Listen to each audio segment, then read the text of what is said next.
श्री गणेशाय नमः। ओम नमः शिवाय। मैं सीता प्रजापत आज लेके आई हूँ सोमवार व्रत कथा।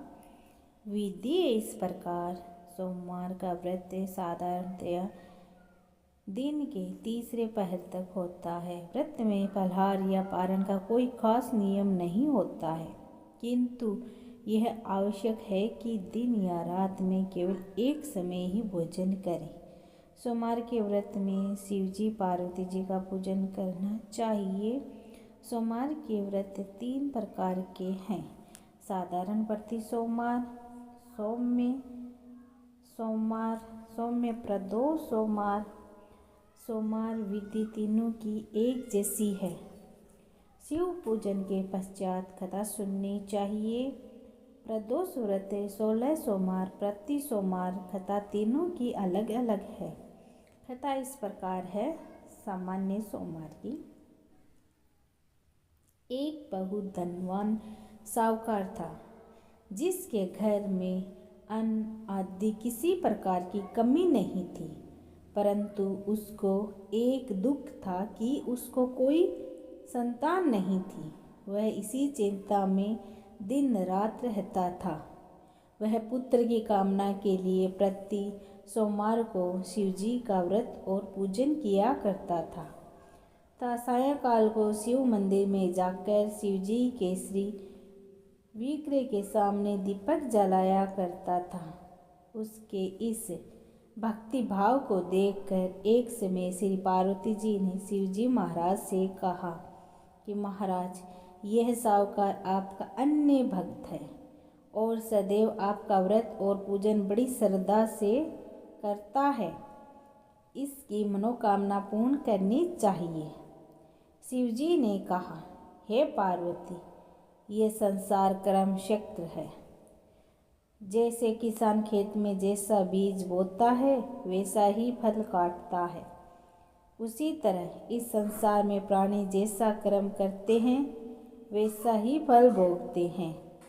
पार्वती जी ने अत्यंत आग्रह से कहा, महाराज, जब यह आपका अन्य भक्त है और इसको अगर किसी प्रकार का दुख है तो उसको अवश्य दूर करना आपको चाहिए, क्योंकि आप सदैव अपने भक्तों पर दयालु होते हैं और उनके दुखों को दूर करते हैं। यदि आप ऐसा नहीं करेंगे तो मनुष्य आपकी सेवा तथा व्रत क्यों करेंगे।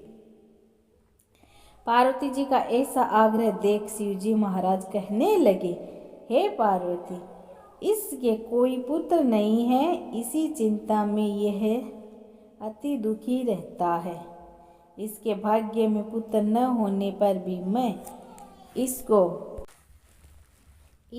पुत्र की प्राप्ति का वर देता हूँ, परंतु यह पुत्र केवल 12 वर्ष तक जीवित रहेगा। इसके पश्चात वह मृत्यु को प्राप्त हो जाएगा। इससे अधिक मैं और कुछ इसके लिए नहीं कर सकता। यह सब बातें साहूकार सुन रहा था। इससे उसको न कुछ प्रसन्नता हुई और न ही कुछ दुख हुआ। वह पहले जैसे ही शिवजी महाराज का व्रत और पूजन किया करता रहा। कुछ काल व्यतीत हो जाने पर साहूकार की स्त्री गर्भवती हुई और 10वें महीने में उसके गर्भ से अति सुंदर की पुत्र की प्राप्ति हुई। साहूकार के घर में बहुत खुशियां मनाई गई, परंतु साहूकार ने उसकी केवल 12 वर्ष की आयु जान कोई अधिक प्रसन्नता प्रकट नहीं की और न ही किसी को भेद की बात बताई। जब वह बालक 11 वर्ष का हो गया तो उस बालक की माता ने उसके पिता से विवाह आदि के लिए कहा, तो वह साहूकार कहने लगा कि अभी मैं इसका विवाह नहीं करूँगा, अपने पुत्र को काशी जी पढ़ने के लिए भेजूँगा। फिर साहूकार ने अपने साले अर्थात बालक के मामा को बुला उसको बहुत सा धन देकर कहा, तुम इस बालक को काशी जी पढ़ने के लिए ले जाओ और रास्ते में जिस स्थान पर भी जाओ ये करते और ब्राह्मणों को भोजन कराते जाओ। वह दोनों मामा भांजा ये करते और ब्राह्मणों को भोजन कराते जा रहे थे। रास्ते में उनको एक शहर में रुकना पड़ा जहाँ पर राजा की कन्या का विवाह था और दूसरे राजा का लड़का जो विवाह कराने के लिए बारात लेकर आया था वह एक आंख से काना था। उसके पिता को इस बात की बड़ी चिंता थी कि कहीं वर को देख कन्या के माता पिता विवाह में किसी प्रकार की अड़चन पैदा न कर दे। इसी कारण जब उसने अति सुंदर सेठ के लड़के को देखा तो उसने मन में विचार किया कि क्यों ना दरवाजे के सामने इस लड़के से वर का काम चलाया जाए। ऐसा विचार कर वर के पिता ने उस लड़के और मामा से बात की तो वे राजी हो गए। फिर उस लड़के को वर के कपड़े पहनाए तथा घोड़ी पर चढ़ा दरवाजे पर ले गए और सब कार्य प्रसन्नता से पूर्ण हुए। फिर वर के पिता ने सोचा यदि विवाह कार्य भी इसी लड़के से करा लिया जाए तो इसमें क्या बुराई है। ऐसा विचार कर लड़के और उसके मामा से कहा यदि आप फेरों का और कन्यादान के काम को भी करा दे तो आपकी बड़ी कृपा होगी। मैं इसके बदले में आपको बहुत कुछ धन दूंगा। तो उन्होंने स्वीकार कर लिया। विवाह कार्य भी बहुत अच्छी तरह से संपन्न हो गए। परंतु जिस समय लड़का जाने लगा तो उसने राजकुमारी की चुनरी के पल्लू पर लिखा कि तेरा विवाह तो मेरे साथ हुआ है, परंतु जिस राजकुमार के साथ तुमको भेजा जाएगा वह एक आंख से काना है। मैं काशी जी पढ़ने जा रहा हूँ। लड़के के जाने के पश्चात राजकुमारी ने जब अपनी चुनरी पर ऐसा लिखा हुआ पाया तो उसने राजकुमार के साथ जाने से मना कर दिया और कहा यह मेरा पति नहीं है, मेरा विवाह इसके साथ नहीं हुआ है, वह तो काशी जी पढ़ने गया है। राजकुमारी के पिता और माता ने अपनी कन्या को विदा नहीं किया और बारात वापस चली गई। उधर सेठ का लड़का और उसका मामा काशी जी पहुँच गए। वहाँ जाकर उन्होंने यज्ञ करना और लड़के ने पढ़ना शुरू कर दिया। जब लड़के की आयु 12 साल की हो गई उस दिन उन्होंने यज्ञ रचा था कि लड़के ने अपने मामा से कहा मामा जी आज मेरी तबीयत कुछ ठीक नहीं है। मामा ने कहा अंदर जाकर सो जाओ। लड़का अंदर जाकर सो गया और थोड़ी देर में उसके प्राण निकल गए। जब उसके मामा ने आकर देखा तो वह मुर्दा पड़ा था तो उसको बड़ा दुख हुआ कि उसने सोचा अगर मैं अभी रोना पीटना मचा दूंगा तो यज्ञ का कार्य अधूरा रह जाएगा। अतः उसने जल्दी से यज्ञ का कार्य समाप्त कर ब्राह्मणों को जाने के बाद रोना पीटना आरंभ कर दिया। संयोगवश उसी समय पार्वती जी और शिव जी उधर से जा रहे थे। जब उन्होंने जोर जोर से रोने की आवाज़ सुनी तो पार्वती जी कहने लगी महाराज कोई दुखिया रो रहा है, इसके कष्टों को दूर कीजिए। जब शिव जी पार्वती जी ने पास जाकर देखा तो वहाँ एक लड़का मुर्दा पड़ा था। पार्वती जी कहने लगी महाराज यह तो उसी सेठ का लड़का है जो आपके वरदान से हुआ था। शिव जी कहने लगे हे पार्वती इसकी आयु इतनी थी सो यह भोग चुका है। तब पार्वती जी ने कहा हे महाराज इस बालक को और आयु दो नहीं तो इसके माता पिता तड़प तड़प कर मर जाएंगे। पार्वती जी के बार बार आग्रह करने पर शिव जी ने उसको जीवन वरदान दे दिया और शिव जी महाराज की कृपा से लड़का जीवित हो गया। शिव जी पार्वती जी कैलाश चले गए। वह लड़का और मामा उसी प्रकार ये करते तब ब्राह्मणों को भोजन कराते अपने घर की ओर चल पड़े। रास्ते में उसी शहर में आए जहाँ उसका विवाह हुआ था। वहाँ पर आकर उन्होंने यज्ञ आरंभ कर दिया तो उसके लड़के के ससुर ने उसको पहचान लिया और अपने महल में ले गया। उसकी बड़ी खातिरदारी की, साथ ही बहुत दास दासियाँ सहित आदरपूर्वक लड़की और जमाई को विदा किया। जब वे अपने शहर के निकट आए तो मामा ने कहा कि घर पहुँच, पहले मैं जाकर खबर कर आता हूँ। जब उस लड़के के मामा ने घर पहुँचा तो लड़के के माता पिता घर की छत पर बैठे थे और यह प्रण कर रखा था कि यदि हमारा पुत्र सकुशल लौट आया तो हम राजी खुशी नीचे आ जाएंगे, नहीं तो छत से गिरकर अपने प्राण दे देंगे। इतने में उस लड़के के मामा ने आकर यह समाचार दिया कि आपका पुत्र का आ गया है, तो उसको विश्वास नहीं आया। उसके मामा ने शपथ पूर्वक कहा कि आपका पुत्र अपनी स्त्री के साथ बहुत सारा धन लेकर आया है। तो सेठ ने आनंद के साथ उनका स्वागत किया और बड़ी प्रसन्नता के साथ रहने लगे। इसी प्रकार से जो कोई भी सोमवार के व्रत को धारण करता है अथवा इस कथा को पढ़ता है और सुनता है, उसकी समस्त मनोकामनाएं पूर्ण होती है। बोलो ओम नमः शिवाय। अब हम पढ़ेंगे सोमवार व्रत आरती, शिव जी की आरती। हाँ, ओम जय शिव ओंकारा, ओ जय शिव ओंकारा, ब्रह्मा विष्णु सदा शिव अर्धांगिनी धारा।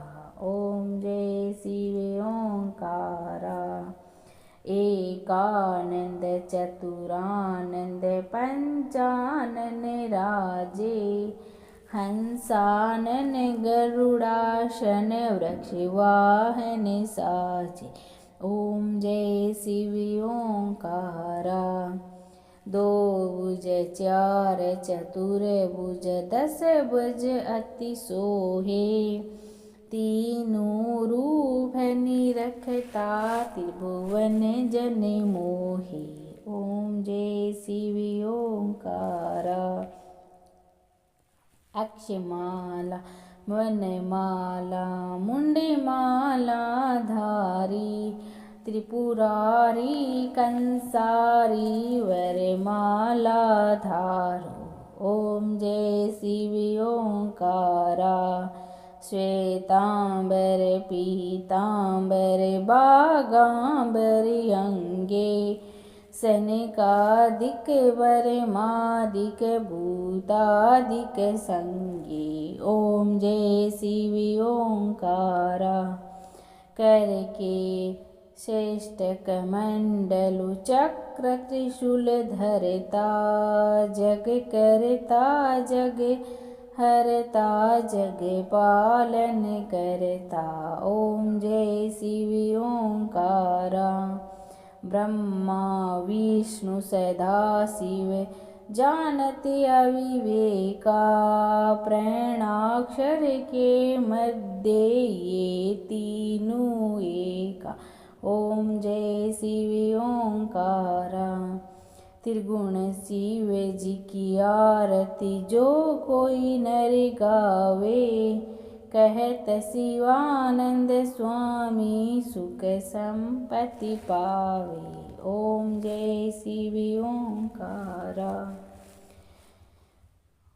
ओम नमः शिवाय, ओम नमः शिवाय, ओम नमः शिवाय, ओम नमः शिवाय, ओम नमः शिवाय, ओम नमः शिवाय, ओम नमः शिवाय, ओम नमः शिवाय, ओम नमः शिवाय, ओम नमः शिवाय, ओम नमः शिवाय, ओम नमः शिवाय।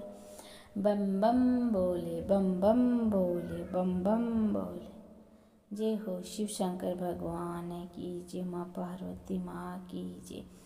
अब हम शिव मंत्र पढ़ेंगे।